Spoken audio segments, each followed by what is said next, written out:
former RUC officers John McGahan and Philip Thomson acquitted.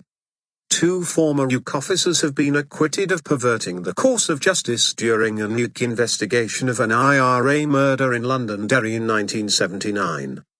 John McGahan, 71, and Philip Noel Thomson, 64, were charged after a 2012 Police Ombudsman report into the case.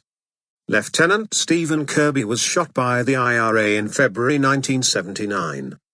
In the late 1970s, the RUC charged 4 teenagers with the soldier's murder. They were acquitted of the murder charges and other offences in 1998. On Monday, the 2 officers charged with perverting the course of justice, in connection with their case, appeared at the Crown Court in Belfast.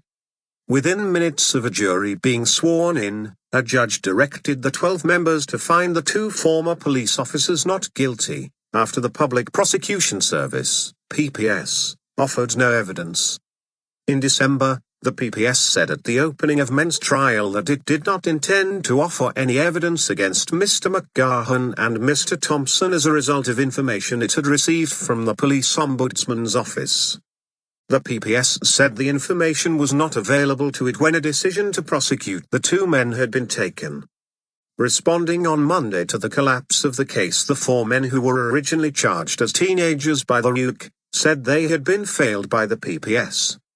In a letter to the Director of Public Prosecutions, Baron McGrath QC, they said, the PPS spent 2 years reviewing the files and materials before deciding to initiate this prosecution, 2 more years of our lives where we were forced to sit and wait for institutions of the state to make decisions that profoundly impact on our lives.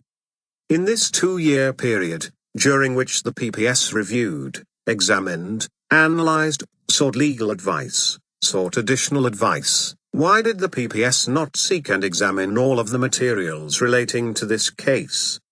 Why was it left to the 11th hour, once a trial date had been set, for the PPS to finally examine all the materials and then decide not to proceed?